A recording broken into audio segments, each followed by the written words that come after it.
In this video, I'm going to give you the 4 critical signs that your filmmaking career has stalled.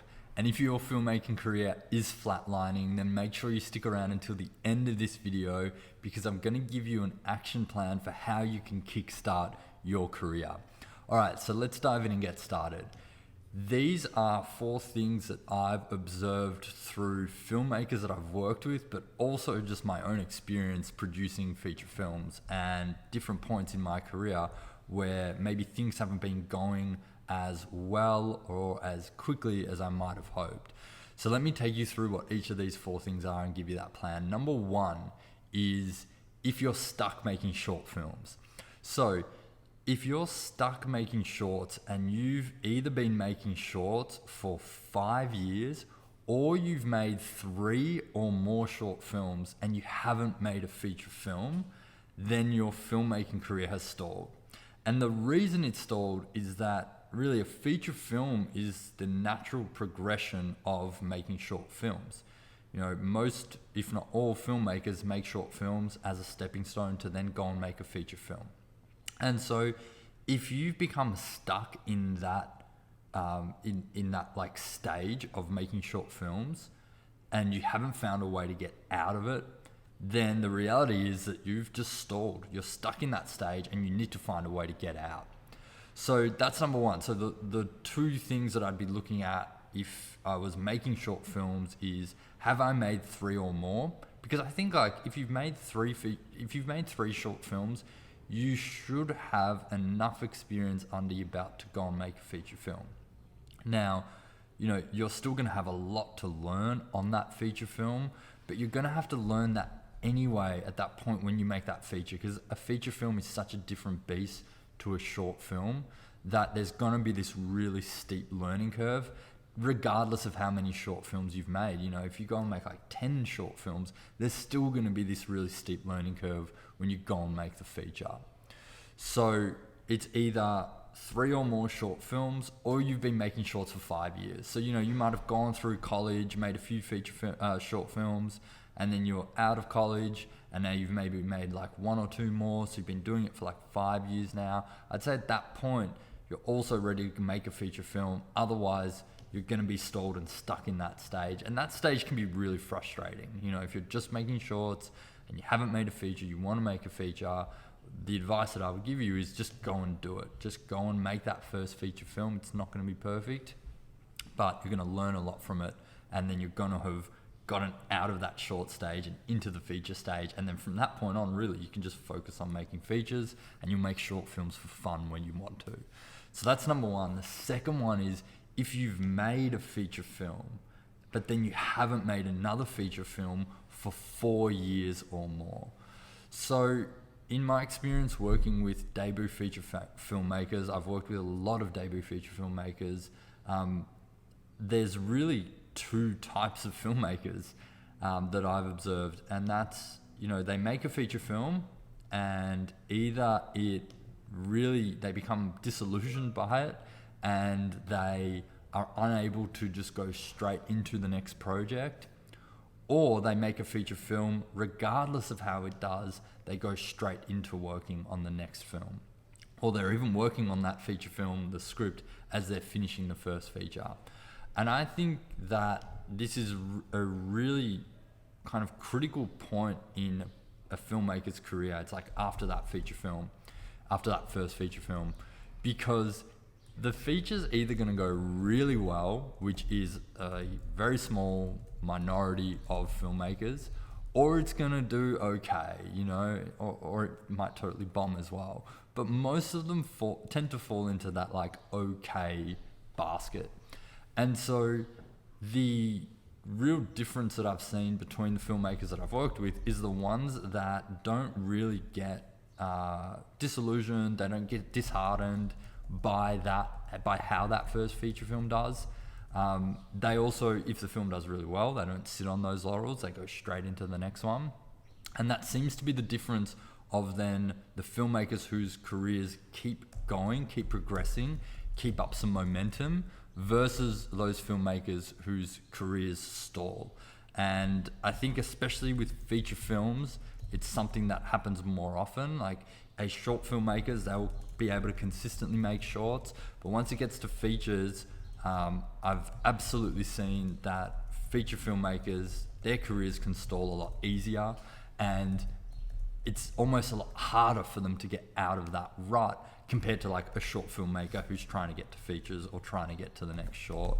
So that's something that is really important to keep in mind as you embark on the journey of making a feature film, that it's really not just about that first film. That first film is really a big learning ground and a lesson, like a way for you to really understand how to make features and how to go through that process from start to finish so that you can then get better at it. That's the way that I really look at a debut feature film.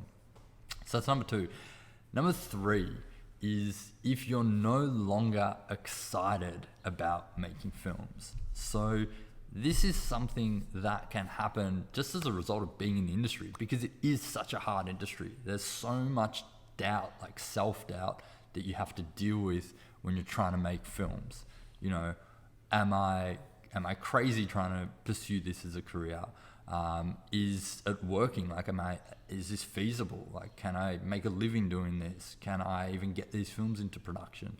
There's so much that you have to battle with that sometimes that can sap the excitement out of it, right? It can sap that fun out of it that you might have had in those early stages when you were maybe at college or the first few years out just making films with your friends, right? You have to go and raise finance. That becomes difficult. It's like a whole nother beast that you have to tackle, and it's hard to do.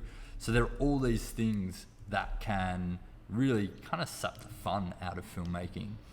The issue though is that if you let the fun get sapped out, if you let the excitement leave the process, if you get jaded by the film industry, and that's something like if you've been in the industry or even if you've been a film student, you will have come across people in the industry who are super jaded. You can just tell straight away from speaking with them that they've been through some things, they've had some experiences, and now they're super jaded about the industry.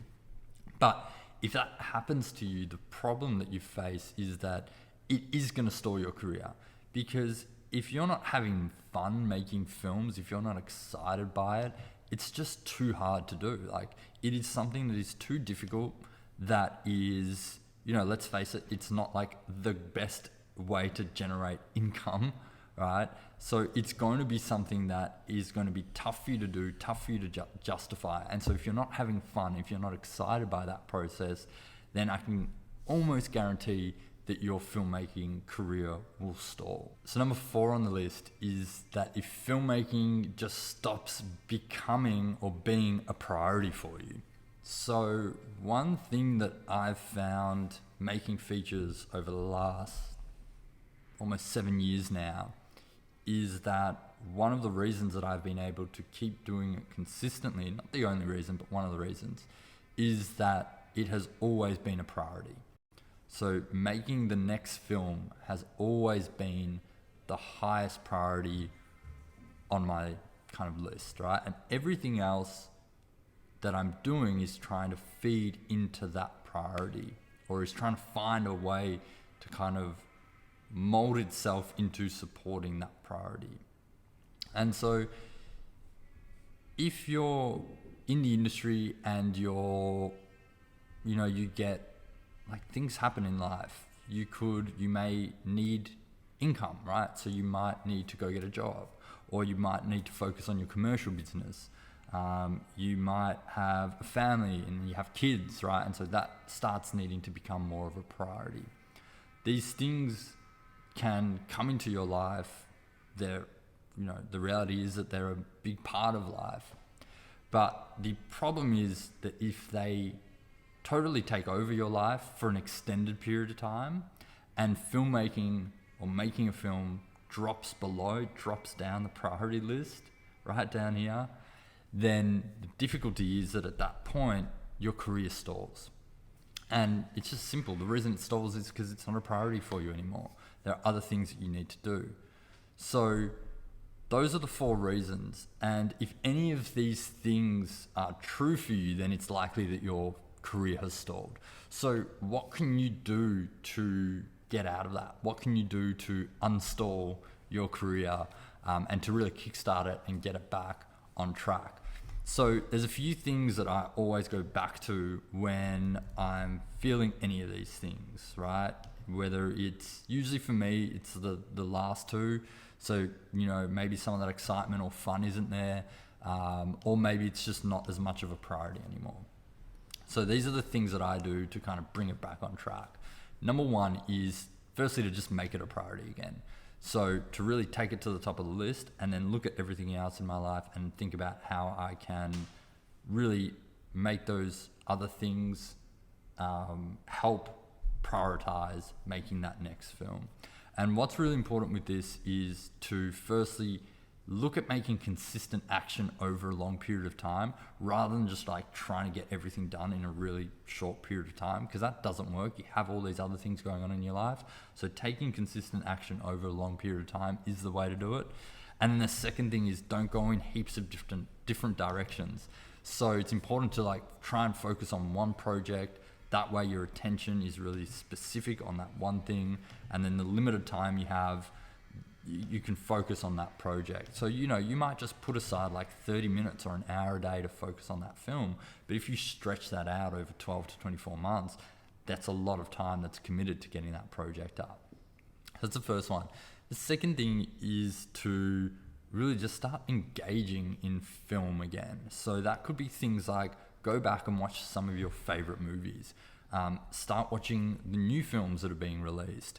Go and read books about filmmaking, maybe books on directors or about the business of filmmaking or about screenwriting, whatever it might be that excites you. Like, it's important that it excites you. The other one might be like go to film festivals if those are on. These are things that you can do to really just like start igniting that excitement, that curiosity, that spark that maybe first got you excited about filmmaking in general.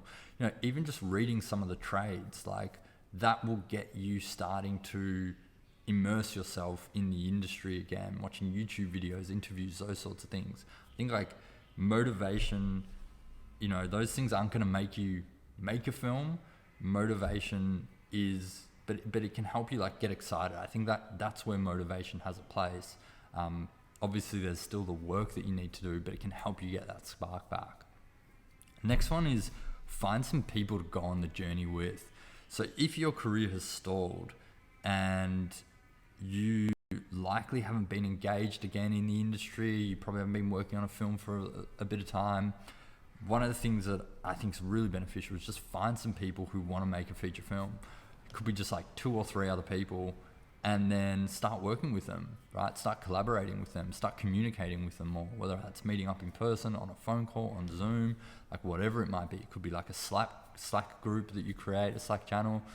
Find those people and then start communicating more often, more consistently. And again, that's just going to help you get back into the game. And then the last thing that I would do is really like put together an actionable plan for making progress. And you want to try and do that over a 12-month period. But what I would do and what I've started to do now is really look at just like 12-week blocks. So what can you achieve within that 12-week period that's really going to move your film forward? So an example of this could be, you know, maybe it's like a goal for the first 12 weeks that you start getting back into it is simply to have written a script, right? So you're not trying to do too many other things. It's just like one focused thing. The next 12 months could be raising finance, you know. So you want to think of like, what are these goals that you can have for a 12-week period? You don't want to think too far into the future, but maybe you also have like a goal that you can try and hit by the end of the year. So maybe by the end of the year, the film is financed. Maybe by the end of the year, you have a film in production. You decide what that's going to be and then break it down into these 12-week goals that you can start trying to hit. All right, so that's it for this video. I hope you liked it. If you did, hit the like button, subscribe to the channel, and throw some comments in the comment section below, and I'll see you on the next one.